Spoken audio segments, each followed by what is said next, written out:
Well, hello everyone, and welcome to episode number We're 15. 15 of Go Figure Podcast Australia. Today we have a very special guest on. She is an Olympian three-time winner. She has won 37 pro shows. She actually came over to Australia in 2015 and won our Arnold Classic Australia. She is Ashley Kaltwasser. So welcome, Ashley. We are so happy to have you on today. Thank you so much for coming on. We were very surprised when we got a beautiful message back from you saying, I'd love to be on your podcast. Given the huge following that you have on social media, we were just blown away. So thank you so much for being here today to talk to us. Well, thanks for having me. It's an honor. I feel special being on your podcast, and yeah, it's gonna be fun. I'm looking forward to it.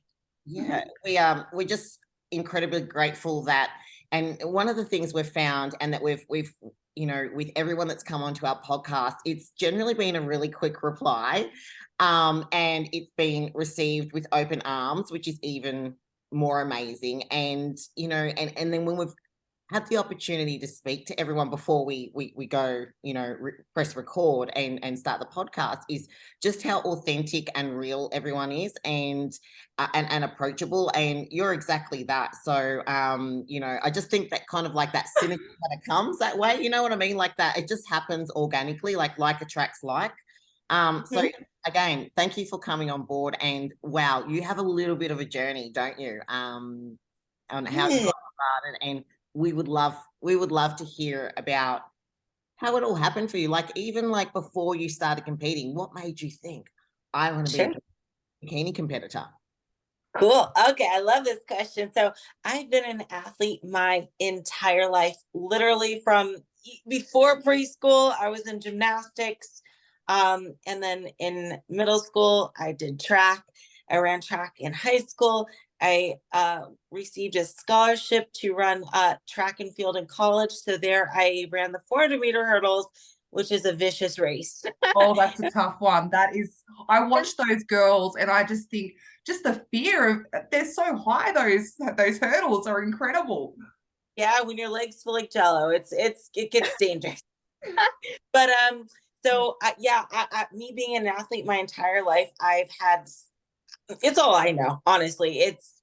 I'm used to having track meets like every weekend, and whenever my college track career was finished, there really isn't much to do after that unless you like make it to Olympics, and I wasn't like that good or anything. So I was bartending for a little bit, but I felt so lost. I felt like, what am I training for? There's nothing. What's the goal? I'm used to always having something to look forward to on the weekend, for training for something, for giving it my all in the gym. And for me, I was just like, well, I just feel lost. I feel like something was missing. So I was following my high school track coach on Facebook still, and I noticed she was like posting these photos of her in this like velvety figure outfit, which I didn't know it was figure then, but I thought it was kind of cool. And I was like, oh my gosh, I want to look into this. So I kind of like researched it a little bit, and ended up going to the gym that she worked out at, and I kind of got a feel and a vibe, and I was Googling Arnold amateur competition and seeing what this is all about. Yeah. So I ended up training for my first show, and I freaking loved it. It was so much fun, and I felt like a sense of like, okay, I get to be an athlete again. So yeah, I did amateur bikini for a year, and then in 2012 I turned pro, and then in 2013 I went on to compete at the Olympia after winning a few pro shows. And I ended up winning the Olympia, which was so crazy because I was such an underdog and no one expected me to win. And I didn't expect to win. So And that's crazy, isn't it? Because you didn't have any expectations. You were just entering something that you loved to do, yes. and like, let's talk about the mindset around that as well. So you leading, like, I mean, you had no expectations, you know, in terms of winning the Olympia, but what was your internal dialogue and your journey in here getting to that point? Like I mean, clearly there was something that got you from here to be Miss Olympia, you know, Yeah. in essentially quite a short period of time. Yeah. So I am a very like grateful person, and I thought even just making it there was like the biggest deal. I got to step on stage with these other girls that like I saw on magazine covers. I've been following them. And it's like, how cool is it that I get to be on that same stage? You know, after turning pro, my goal was just to win one pro show so that I can make it to Olympia. And I thought that would be the extent of it. You know, that was it. Life. So I, you know, going into the Olympia, I had no placing in mind. I had no expectation. The only thing I knew was I'm giving it my all. I'm trying my best for this. Let's see what happens. But I'm grateful just to be on stage. I never thought like I would even be in a first call out. I thought like at one point I'm like, whoa, if I got top 10, that would be so, so cool. But that might be asking for a bit much. Top 10 might be a bit much. I'm just happy to be here, you know? So it's funny because like when they were, you know, when they do call outs, you can kind of see where you might place at in the show. And, you know, I was in the first call out, but I was in denial. I was like, they're trying something new this year. I think they're trying something new. Like they're trying the audience because I'm in the first call out. That's weird. Okay, I'm just rolling with it. And it was like that at finals too. I got first call and finals, and I'm like, this is okay. They're tricking us. I know they like to put on the show, the judges. And then it didn't hit me until like they were calling the placings at the end. So you know how they call the placings? They'll be like sixth place and fifth place, and then fourth place. And then I was like, well, the fifth place and fourth place, those were in the second call out, and I was in a three-person call out. Like, okay, well, that they were in the second call out. And then it like started to hit me when they called third place. And I'm like, that girl was in my call out. What? Grease people. Wow. Yeah. And I was like, no way. There's no way. And then I was like, no. And then they called like me as the winner, and I'm like, what the heck? How did this happen? What was No going, idea. Like, I was like in shock, and it was in the best way because here's the thing. I think a lot of people come into shows with expectations. Of course, everyone wants to win, but if you expect to win and you don't, it's a big disappointment. And I look at it differently. I'm like, you know what? Hayes in the barn. I'm giving it my all this show. I look great. I think let's see what the judges where they place me, you know, but happy to be there. I think if you go in with expectations and you don't meet them, it's a disappointment. If you go in with expectations and you meet those expectations, good job. You meet your expectations.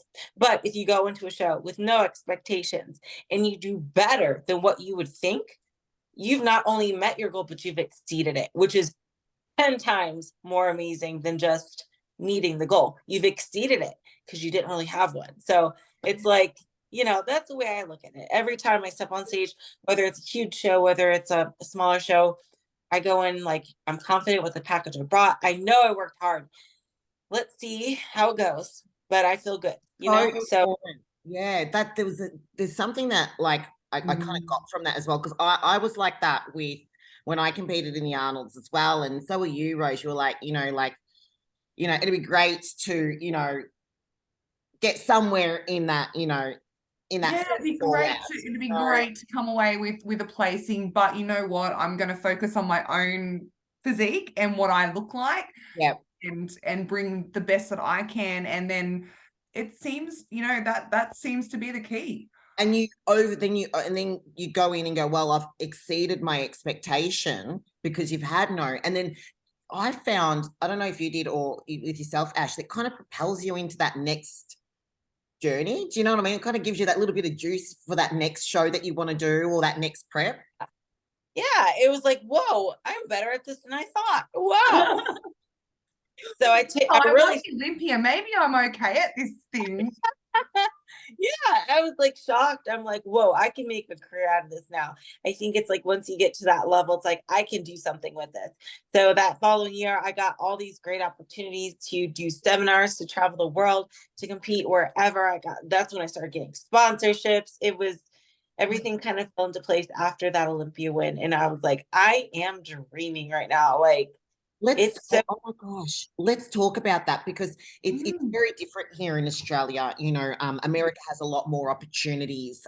You've got shows and hundreds of amateur shows each year, and you've got, dozens and dozens of pro shows, and sponsorship overseas is very different to here. We get a discount code for the best part of it and maybe some supplements, but overseas it's actually like treated like a professional It's a sport. career. Like this is you going, I've just spent my whole entire career as an athlete doing what I'm doing, not quite making it to the Olympics. And now here I am essentially at the Olympics, and I've got opportunities. I've got people that want to work with me. I've got sponsors that want to come to me. I've got seminars, left, right, and center that I'm being asked to like, how did you actually process what was going on? Yeah. I just felt like Cinderella. I'm like, I do not know exactly how I got so lucky to be in the position I am. Everything fell into place at the right time. And I say to myself, like, keep cooking while the pot is hot, So I like that. Keep cooking while the pot is You hot. wite that down because I think we're going to I use love that to. as the I take opening. quote away from me. Ashley in every Kaltwasser, keep podcast. cooking while the pot's hot. So I took every single opportunity that would better myself, you know, I and I had so much fun doing it. Like I know you guys probably don't understand this part, but I'm from Ohio, so like it's not that exciting. I live in Vegas now, which is way exciting, but like being a girl from Ohio, I was only on a plane once before. Like, and then after Olympia, obviously I had to fly there, but I got to travel the world after that. Like I got to do So was it your like sponsors that got you to go, hey, we want you to go to Europe, we want you to go to here, we want you to go to there so you can represent us and our brand yeah, yeah. First, yeah, some of it was sponsors like doing expos in different countries, but also the actual promoters themselves from different shows would reach out and ask if I wanted to give a seminar or if I wanted to compete at that show, I'd give a seminar and compete. But for a while, was living out of a suitcase, country to country, just packing up. Okay, going to the next country, next country. And I had so much fun because I haven't traveled in the past. I came from such a quaint background and just, the simple life. And I feel like Cinderella still. I still feel like I'm so lucky to be where I'm at and be able to do this. This is like such a cool job. And I realize I'm in a position where very few people will ever be. So I take advantage of that. And I'm like, oh, I'm going to do all the crazy things, do it all. You're going to do it. And you said you've come from a quaint, simple background. And I think most of us can relate to that. I grew up in equivalent to the Bronx of Australia. Bronx is like ghetto. Ghetto type. So I think it's busy, hustle, go. Yeah, in Australia it's different. It's the ghetto. Okay. Like it's like Jenny from the block, right? Okay. So and Rose grew up in like outback New South Wales, like country. My town that I grew up in, I totally understand where you're coming from with the flying thing, because I think I was 29 before I ever actually rode on an aeroplane, like flew on an aeroplane. So my hometown, I think it's got 625 people in it.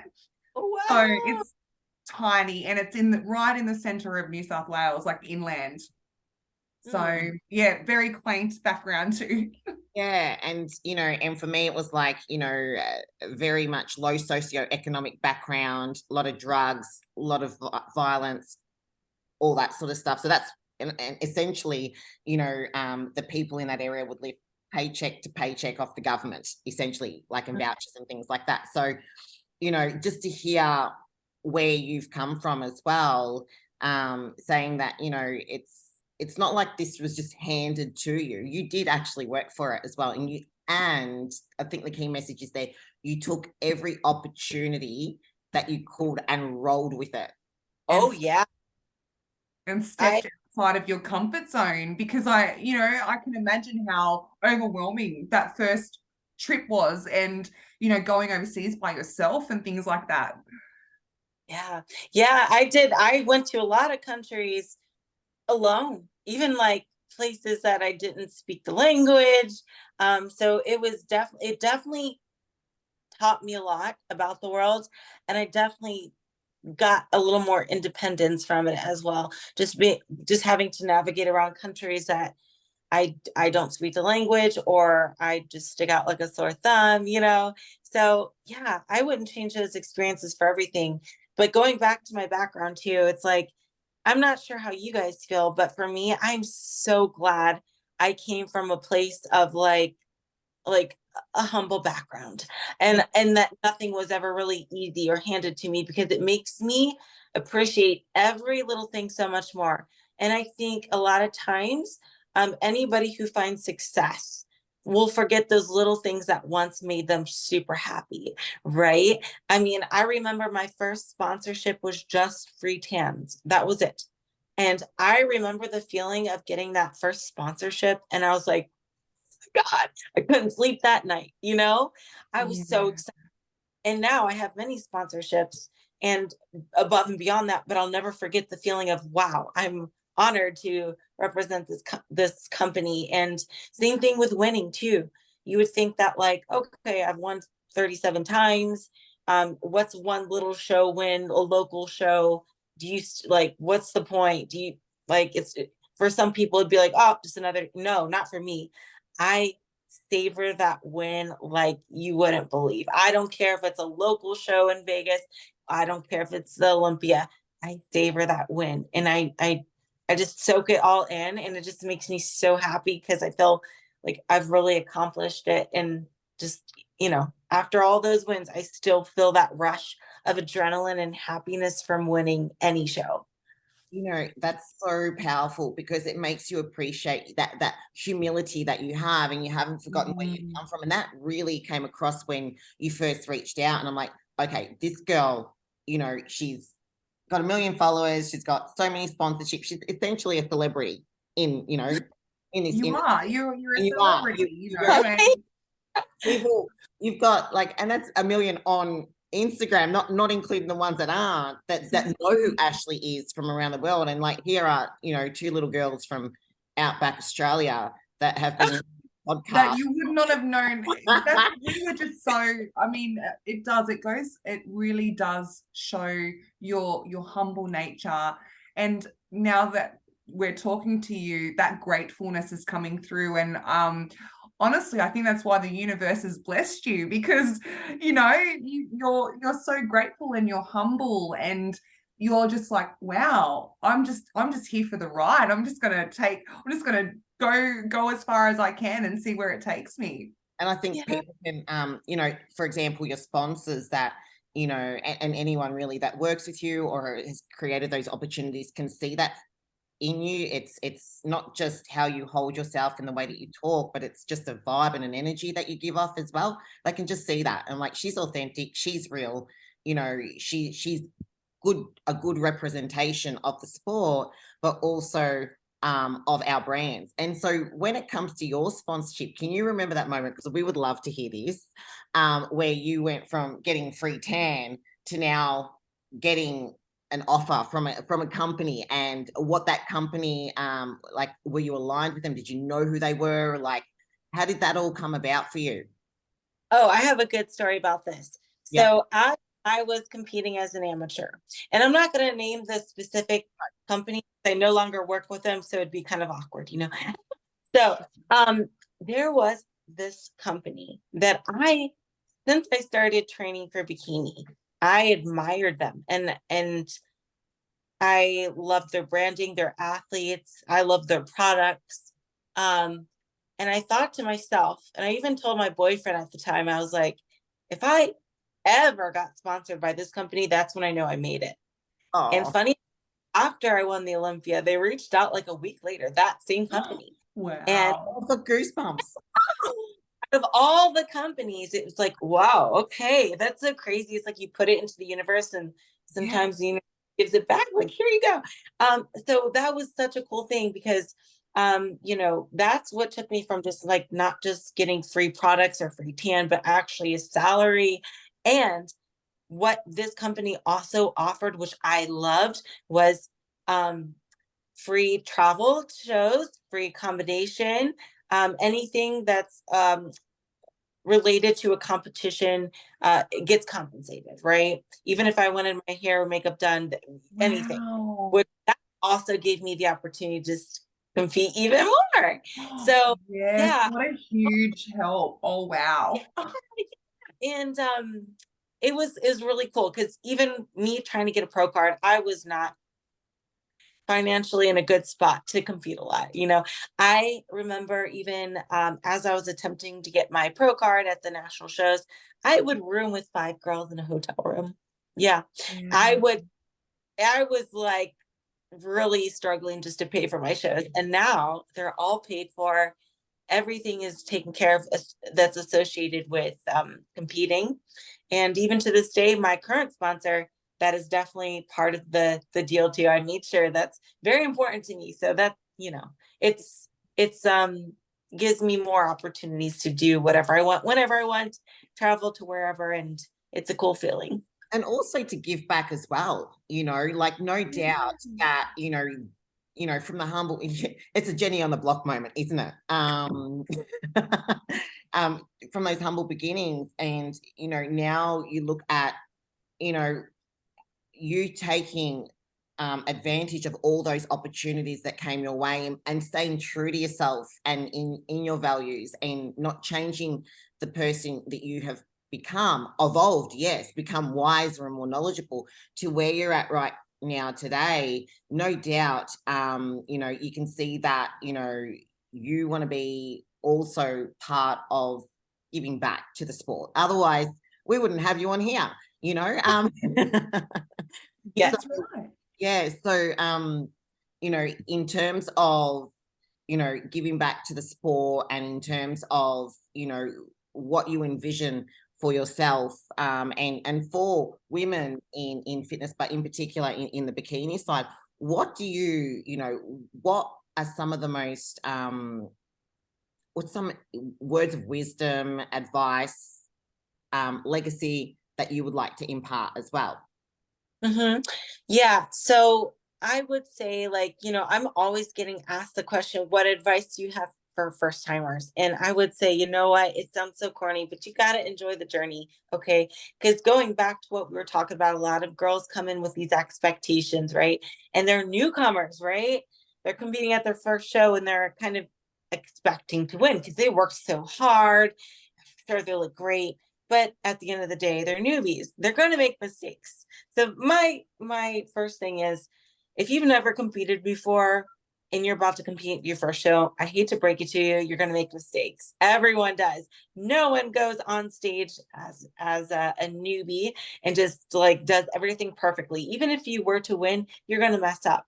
But I think it's important to set like some like let them know, hey, let's have this, let's look at this realistically. This is your first show. You got to make room for these little errors you're going to have. But here's the thing, you got to learn from every single mistake you make. Even I'm still learning. I still make mistakes too. But believe me, my first show, I made a ton. I made a ton of mistakes. I showed up to my first show with a salon tan, a white bikini that I got at the Target. I blew Oh my my God, it sounds like, oh my God, this is so similar to Lisa's story when she first competed. Oh God, I'm sorry, I just You go first. She pretty much did the same thing. And I bleached my hair. I didn't know how to pose. And I got 14th in my class. It was actually the Arnold Amateur 2011. So I got 14th in my class that show. And I think a lot of people would be very disappointed. But I never came with expectations. So that's what I was like, you know what? I know I can do better. I know I can do better. And you know what? Most of it was just fixing the hair, makeup, tan, everything else. And it like not researching the sport as well. So a year later in 2012, I won the overall Arnold Amateur, right? Fixed everything. Back Huge. to my tan was on point, got a good suit, posing was good. So I think it's important to realize that no one on this Olympia stage is undefeated. We've all lost, we've all messed up, but it's the ones that keep pushing through and learn from their mistakes are the ones that are successful. Because I see so many times girls quit after their first show or first two shows where they have so much potential, but in their mind they were expecting to win. Or maybe it's an ego thing to where, you know, they're used to winning all their life in whatever sport they did, and then now it's like a wake up call and they quit because they get salty. But you got to push through. Okay. In order to improve, you need to learn from your mistakes and be honest with yourself. And there's always room for improvement, even if you win. So, you know, I think focusing on that number placement is not a good idea, because it's just going to, if you don't meet it, it's going to disappoint you. And if you do meet it, great, you met it. But it's just like just the dream and the desire, you know, I would love that one day, or I would love to, you know, what have you, but I'm going to manage my expectations as well. Yes. And I think a lot of people mistake that for being like unconfident, you know, but I think being realistic is a smart way to go about it if you're looking for longevity. Because I could have had so many shows that like made me so mad and disappointed, but no, I didn't have expectations. So it's all good. So in order to really make it to the end, you got to make sure that your expectations are in check. Don't focus on that number placement, especially if you're a newbie, especially because if you do that, you're going to miss all the fun you had backstage, meeting friends, taking pictures, the whole journey, you know, from start to finish. It shouldn't just, your journey shouldn't be summed up in one day number placement, right? It should be the entirety of it all. So that's what I would give as my advice. No, that's amazing, and I'm so glad you actually said that. And it's testament as well, because that same value system has given you longevity in the sport, you know, and that's in terms of the mindset. And, you know, when you're looking at, you know, in terms of like your, you know, training and nutritional protocols as well, how have you managed that longevity in the sport? So this is a great question. So when I first started, I used to be obsessed with food and hungry all the time and craving. And I think that's what most people struggle with the most as a competitor. It's not necessarily the training, I don't think. I think it's more the diet. Okay. So I was one of those girls. I was always hungry. I always wanted a cheat meal. Like food was always on my mind. But nowadays, I barely have a craving, honestly, rarely get hungry. And I love my food. And it's basically just prep food. But the great thing is, in 2023, what a time to be alive for dieting. There's so many different sugar-free like sauces and seasonings, different ways to cook your food. And I'm a picky eater already. Like I don't eat fish, nothing seafood. I don't eat egg whites unless they're flavored like muscle egg. I don't like turkey. Basically, I eat a lot of chicken and a lot of protein powder, but I love it, like, because I can cook it in so many different ways. I found ways to make it taste good for me. So I think that like that has a lot to do with like the longevity is enjoying my whole prep. And I think there is something to be said. I think I did train my taste buds because they're not wanting bad foods. But I think another element to the longevity is my off seasons. I do not fluctuate much, maybe 5 pounds in my off season. My off seasons aren't incredibly long. I like to compete a lot. So that always keeps me like more in shape. Whereas I don't think I would be going as long if I had off seasons where I fluctuated so much. I think keeping it more consistent and closer to stage weight has personally helped me keep it for the long run. But if we're looking at the mental side of it as well, going back to like every single time I step on stage, I get so excited and I'm so I realize how lucky I am to be in the position to even compete. And I think that's how we should all think. Like, if you're on stage competing, you're blessed. You're healthy enough to do it. You have the finances to do it. You have the lifestyle to do it. And a lot of people would love to be where you're at, whether you get first place or last. Somebody out there is like, dang, I wish I could look like that. I wish I could compete. That looks like I'm envious, So I think we are too focused on just like the smaller picture, but we need to look at the bigger picture of things and just, appreciate everything. And that's like getting back to the mentality side. I think it's a lifestyle that you choose. It's in automatic mode now. It's hardwired into your DNA. Like, you could walk into a shop and there could be donuts everywhere and cakes and sweets, and you're like, meh, you that's not where your focus and where your energy is. And as well, since you love competing so much, your health is also really important in that off season. So and everyone that we've spoken to has said the same thing. Like, the off season, it's like Boliana as well, and Yeah, Jane. we've spoken to every top level Olympian, especially athlete that we've spoken to, has said very similar thing, that in their off seasons they tend to try and stay a little bit leaner. It allows them to be able to get on stage, but they've done it healthily. I mean, that's the one thing.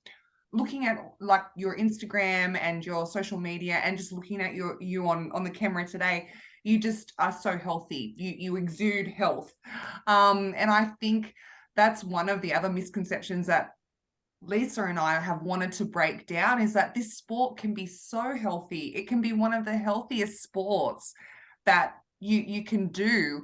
But somehow there's been this kind of myth put out there that it's really dangerous and it's really bad for your health and all of that. And then we've talked to people like yourself and Boyana and Wendy Fortino, and they're just so healthy. And it just completely blows that myth out of the water, that if you do it properly, you will have longevity in the sport and you can be very healthy. And like, yes, yeah, and just said, like you said, have no expectations and just focus on enjoying the process and enjoying the journey and where you're at.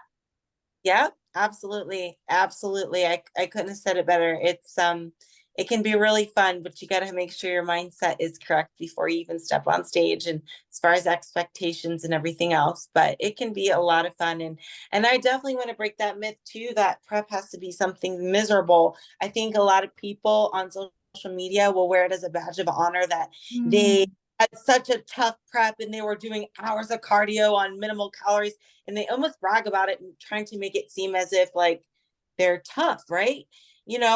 By no means is it easy. If it were easy, everyone would be doing it. It's not easy, but it can be fun. But it doesn't have to be as extreme as some people do it. And I think, well, to be honest, the reason why they kind of do it that extreme way is because they had a crappy off season, because they allowed their weight to go up so much, and now they got to play catch up, and now their body's not responding. Like, so yeah, I mean, I can't speak for everyone because everyone's different, and some people need that mental break, but I don't think it should be all or nothing in the sport, right?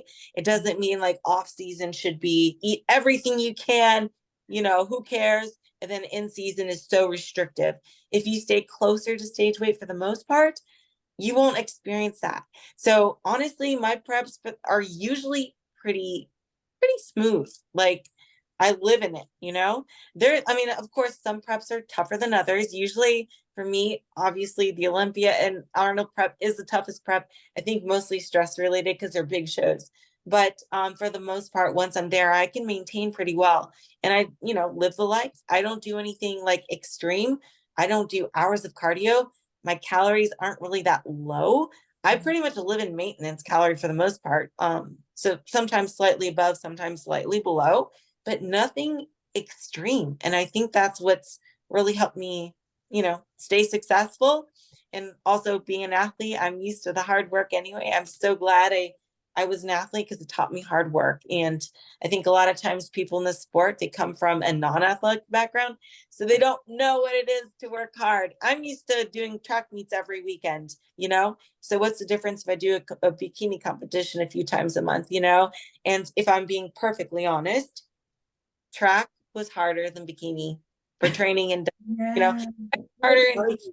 Rose knows. Yeah, I have a swimming background, so I've always said, for me, the training that I do now is nothing compared to the hours I put in the pool. Like I was in there every morning, every afternoon for 2.5 hours, kilometers and kilometers, and hypoxic sets where you couldn't breathe for 10 strokes at a time for laps and laps and laps, So to me, it's kind of like, this training is cathartic to me. Like it's like, oh, this is beautiful. I love doing this, It's on your own time, right? Yeah, you don't on their own time. College, like you have to be here and do this. You must do this at this time, and then come back in the afternoon for another one.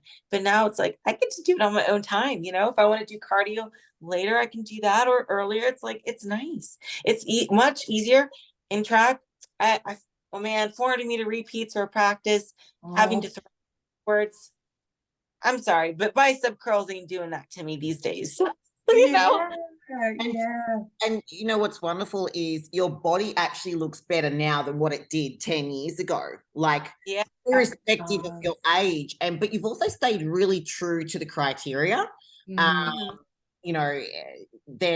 think just from social media can be so deceiving sometimes, like what you see out there, filters. And this is a conversation that Weinberger was having with Sandy and Beck and everything like that. It's kind of like, what you see on the gram isn't really reflective of what the judges are seeing when they're on stage, but you have always stayed true. So it's not about being the leanest or the biggest or, creating something that's fancy with your routine or anything like that. You really stick to that lane. How do you stick to that lane but still evolve at the same time? Do you know, because it's natural human evolution to want to go, oh, I want to do the next show and I want to be that little bit leaner or I want to have a little bit more muscle, or I'm going to do more fashion, with, spirit. More bling. You're very, like I said, you're very classical in your approach. And from what I've seen, so how do you stay there, fit the criteria without going out of it, but still bring something that is unique every single time? Oh, I love this. Yeah. So, all the evolution of me has happened very gradually. You can look year to year, and like every year it would be little something, because if I'm honest, my look from the Bikini Olympia, I don't even know if it probably wouldn't even turn pro these days. So the sport gets tougher because the talent pool gets deeper, and just by nature, the divisions get tougher and more competitive. So having to keep up with it, definitely not easy. For me, like I can get lean, I can get conditioned, but building muscle is tougher for me. And I've been talking about this a lot lately as well, like on my YouTube channel and stuff, but I'm more of a petite, structured girl. And putting muscle aside, I'm talking bone structure, like the width of my clavicle, the width of my hips, my bones, my ankles, things you can't really change. Much smaller than what is kind of like with the girls that are really doing well today, seem to be bigger structured. Whereas like when I was competing, and winning the Olympia, much more petite structures than what I'm seeing today. So I kind of, that's one genetic thing that's now kind of against me, but I'm still trying to put on muscle a little bit here and there. I think that is one area I can definitely improve on, is my upper body, the fullness within my upper body. So that's like my thing, that it's like, okay, this is like the stubborn area, but it's getting better. And I love seeing my improvements and just little subtle changes here and there. And I always see this as well. I do compete a lot, so I'm not going to see changes necessarily every single show. Maybe with something like hair, makeup, tan, posing, yes, and conditioning too. I can become more conditioned from show to show, but putting on muscle, you're not going to see it happen as fast. So it's definitely a process, and it's taken me a long time to get these arms, and I'm still working on it. So there's a come in, but you know, even whenever I do get more fullness up top, there's always things we can work on. So you know, I try to do my research, and I think even just competing frequently keeps me like aware of what the judges want and getting feedback from the judges, because I love getting feedback from them. So it's like I get to hear directly what I need to improve on, and I'll be working on that for the next show. So it's fun. And you know, it's like I get to get different looks every time, wear different bikinis, different hair. It's so fun. It's like being a fit princess for a day. It's like, oh, playing dress up. Amazing, isn't it? And you know, and I think this year's choice of Olympia, or last year's with Maureen, was perfect, because I don't know, it's hard to tell when you're watching the live stream, but she looks quite petite by nature as well. I mean, maybe she's, I see her short. When I say petite, I don't mean height. I mean width. Like the structure. Yeah. Yes. Whereas, yeah. So I'm 5'5" so I'm not short by any means. I'm average, but I'm at like more just like, if you look at clavicles, it's always a clear indication, like clavicle width and hips and I've got ankle. short clavicles, I get it, and I'm a figure girl, so I was not blessed with long clavicles. They literally end there on me, and then I've got my shoulders that I had to build over that time. Yeah, I've got the opposite issue. I'm about look at her, a million meters wide. I'm just like, so trying to fill my clavicles up with muscle. That's the hardest part. Yeah, it is tough. It's tough, but you know, we all have our things. We all have our pluses and minuses of our physique, and you just got to work with what you got. And that's what's the fun part about it, is you get to see yourself evolve and improve, you know? So I'll be working on these arms, still working on them, and they're getting better, dog. They're getting better. They're getting better. Yeah, because I just saw your most recent post. I think I shared it on Go Figure. I was like, yeah, girl. You know, you've got you know, the best is yet to come, you know, and you've got that confidence about yourself coming into this year, you know, to compete at the Olympia. So what's your, between now and the Olympia, are there any other shows? What are the shows that you're going to be doing leading into the Olympia? And what are the things, apart from your arms, that you're wanting, if you can disclose, bring to this next? Yeah. So you better believe I'll be competing a lot before Olympia. Yeah. Yes. About me is rarely plan them so far in advance, because I definitely listen to my body and my physique and how it's looking. So if I'm looking too stringy, I'm like, okay, maybe I pull out of this month, and I'll just, you know, focus on maybe looking at a show next month. So I'm very, I listen to my body. I'm smart about it, you know? And you know, the great thing about my life is I can be spontaneous like that and be like, oh, I'm in shape for this show next weekend. I'll do it. Okay, I'm booking a flight now. So that's another cool thing. It's like, you know, I get to do that. But I will say this. It's not confirmed, but it's something that I just thought of a few days ago. There is one big show. It's the only big show I've never won, and I want to win it so bad. Do you know what it is? New York Pro. Yes! I knew it. I've always gotten freaking second place. Not that the placement itself is necessarily a big deal, but it's like, that is on my bucket list. It's a stubborn one. I want to get that. I want to get the title. I do. So going in, not with expectations. I had a gut feeling. I can hope. I can hope. But it gives me a new sense of motivation, because every other big show I've won before. So it's kind of like, okay, bucket list. And actually in 2021, that's what I did about Pittsburgh Pro too. Because even when I was winning the Olympias, I could never get Pittsburgh either. And I finally did 2021. So that one's crossed off the list. There's only one show left. So I want to do that one. We've got And then we've got an Aussie girl coming over, Kelly Samet. She's competing in the New York pro debut as a figure girl. So we'll definitely have to kind of like get you girls to cross wires. She's amazing. She's an absolute doll. We had her on our podcast as well recently. So she's been competing for 10 years. And yeah, so she, you know, she was like you. She's like, you know what? The New York Pro is like one of the best pro shows to do. Like the caliber of athletes. Ridiculous. She goes, I want to measure up against the best of the best of the best in the world. And I'm like, what a great attitude to have, what a great mentality. And then, you know, take on the judges' feedback and, you know, back to the drawing board. But, you know, with yourself, I love your confidence going, you know what, that's my bucket list. And I can feel the fire that's in your belly right now for it. Like there's this knowingness that you get as an athlete that no one that hasn't competed can actually relate to, that hasn't actually won a show before or had a knowingness about something, and then it's like this self-fulfilling prophecy has just kind of like happened without expectations, but it's just the knowingness that you have to go, yeah, I'm right for this show. Whatever happens, I'm good because I'm here, you know, and my body's doing what it needs to do. Yeah, I just got so excited even thinking about it because I realized it. I'm like, wait a minute, that one. And it just brought me a lot of joy, even just thinking about it.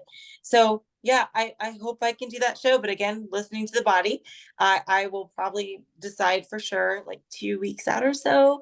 But yeah, I'm excited about the thought of that. And for whatever reason, I'm just way more motivated for that one, you know. And I think too, is like with the Olympia and the Arnold, they're big shows and they're important shows and they're exciting shows, but I wouldn't consider them fun shows because there's so much pressure, so much stress. So I enjoy it at the end of the day.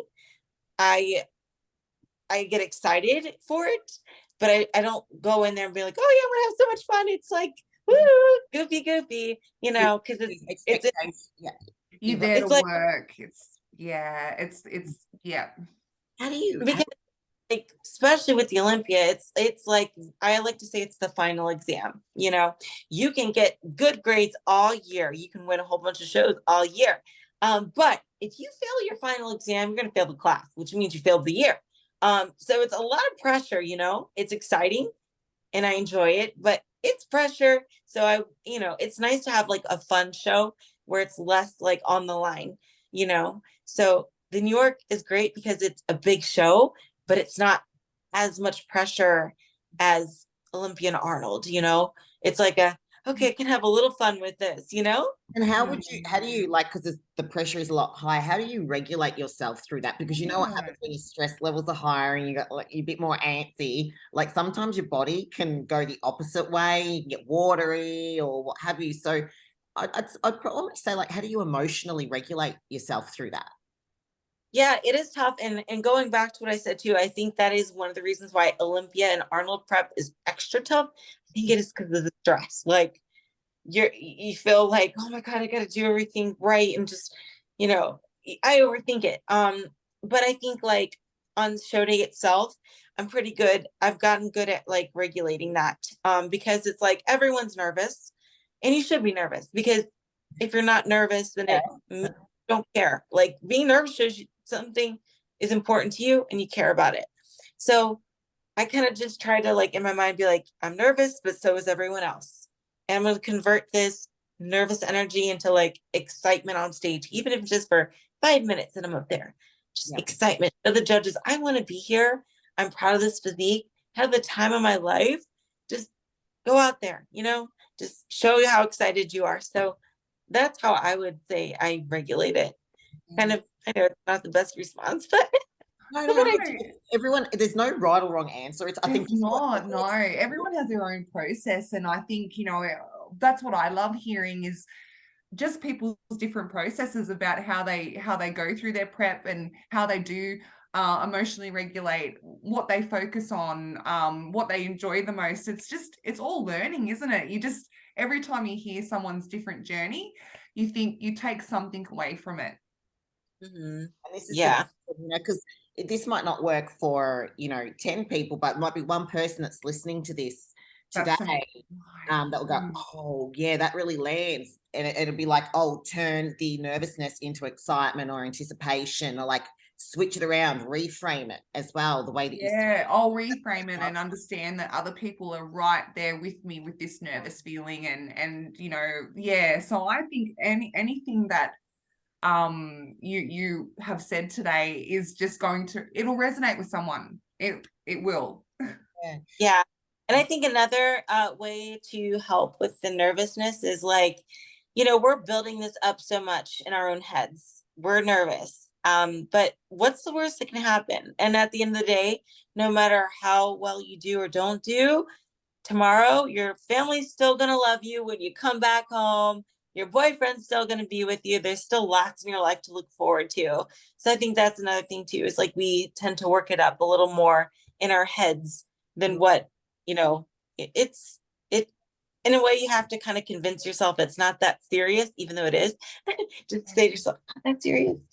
Everything's gonna psychology.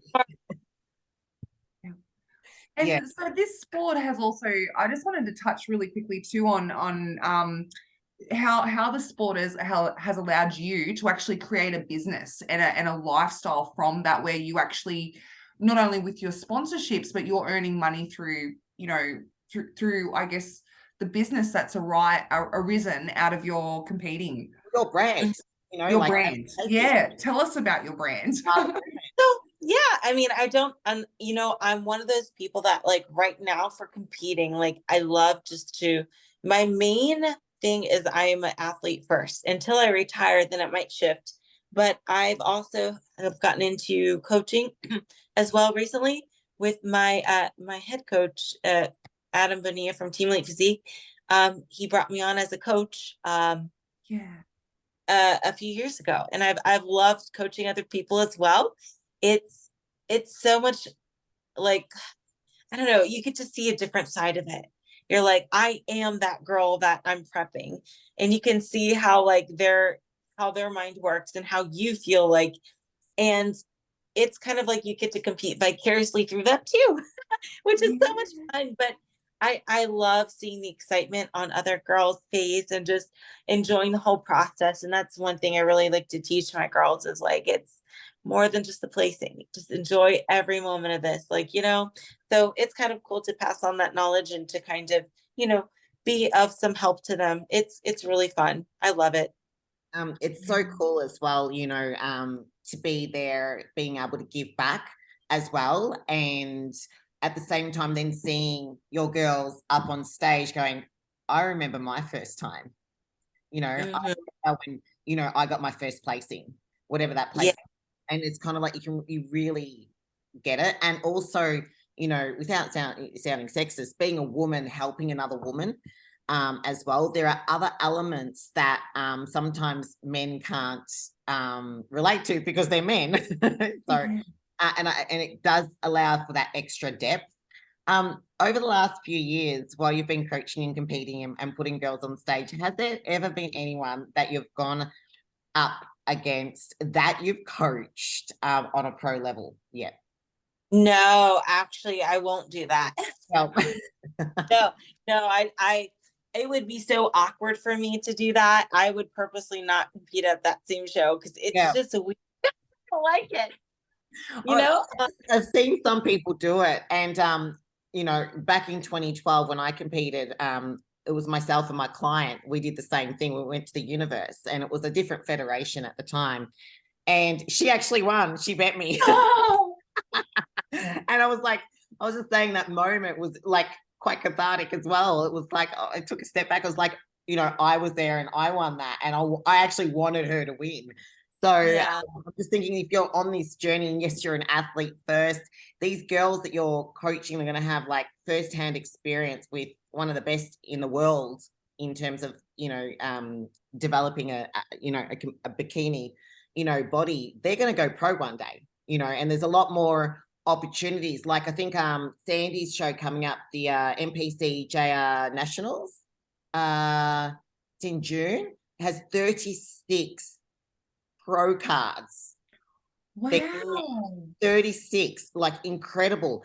And so the amount of opportunities for women in your country to turn pro as like on a weekly basis, you know? So you're going to have these girls that are up there and they're now starting to build their career and they're going to be like that next generation coming through. That must feel pretty good though. Yeah, it is. It's such a cool feeling, and getting to watch it all and be a participant of it. It's pretty cool. It's like I mentioned, it's vicariously competing through them. So it's like, oh yeah, I get to compete this weekend again too. I love it. It's so cool. I love it. You know, I love that. And the fact that you're like, well, I'm just going to keep competing. You know, I don't have a D date, for example. And I love that about, you know, speaking with everyone that we've spoken to, right, Rose? Because like I'm 42, you're 42 this year. And we were like, oh shit, our time's up. Hey. Oh, so boring. I was like, damn, I just feel like I was getting started. We've only just turned pro in the last couple of years, Rose and myself.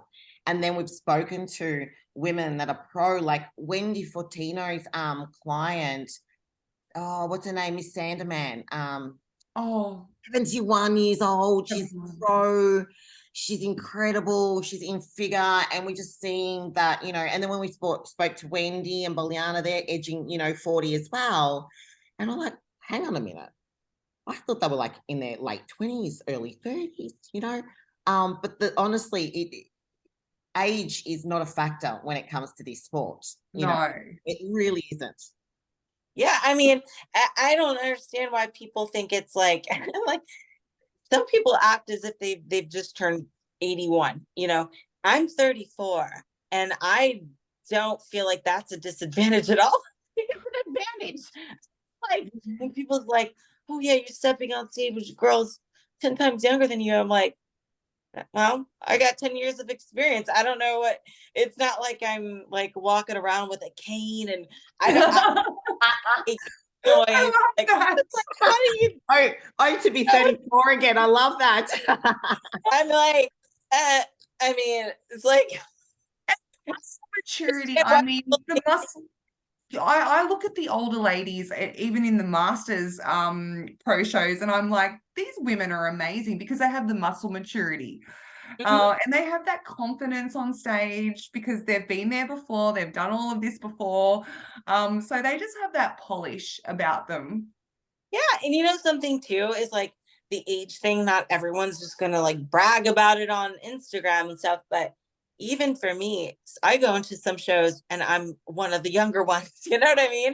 So it's good. Yes. And like there, even at the Arnold, there's girls older than me that I'm competing with. At the Olympia, there's girls older than me I'm competing against. It's like a lot of people get in their mind that it's just like, oh, only in your 20s or whatever. And I'm just like, no, I look better than I ever have. I feel better than I ever have. I don't know why that's a disadvantage. I'm just getting started. I'm a rookie. What I don't know what you're talking about.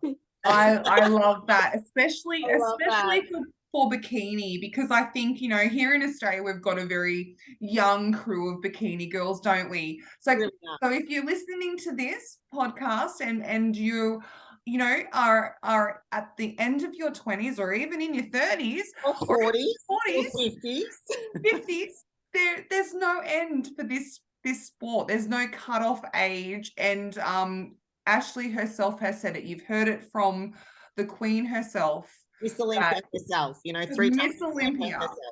Yeah, you've heard it straight from her that, you know, age is not a barrier. Ashley, yeah, it's just, it's amazing. I personally, you know, probably could talk to you for another, you know, day, and would love to get you back on as well. But before we go, and obviously thank you for your time. If there's 3 top tips, apart from what you've already given, that you could give to anyone that's listening to this, heading into the world of bodybuilding, what would it be? Well, the tips will be kind of like a summary. 1, be realistic with your expectations. I would say 2 is like, be grateful. And 3 is every mistake is a learning lesson. Love it. Beautiful. That's amazing. Ashley, thank you so much for coming on board. And we have this saying, here at Go Figure that, just keep pressing buttons until something works, Yeah. And that was literally how we got this podcast started, because we had no idea. You don't have to be perfect. You just have to get started. So, Yep. Keep pressing those buttons. Ashley, I can't wait to see you at the New York Pro. We'll be watching the live streaming. We've got our own girl, Kelly, who's going to be in it as well. And I'm so looking forward to the Olympia this year, to see you up there again. And without expectations, but big expectations at the same time. I can't wait to see what you bring. Oh, thank you. Appreciate that. Thank you. Awesome. All right. Is there where do people find you? Where do you have a website, Instagram page, etc.? Let people know how they can find you. Yeah. So Instagram, Ashley K Fit, on YouTube, Ashley Kaltwasser, and I actually have I have a podcast too, Bikini and the Brain podcast I do with my coach every Monday, new episode. So let's do that. Can you write we'll that? Share that on our pages and stuff as well, and on our story. So what was it called again? It's Bikini and the Brain podcast. Bikini and the Brain. Beautiful. All right, we are so going to put that in there, because there's like, if we're looking at, the most amount of athletes that we've got in this country come from bikini girls. Hundreds of them. I had a lot of people reaching out to me before we got you on, saying, oh my God, I can't believe that you're getting her on. We're so excited. There's a lot of interest here in Australia from the Bikini Girls. So I hope the Bikini Girls have all enjoyed this today. I'm sure they have, and they would have learned a lot. Thanks for listening. Thank you, Ash. Yeah.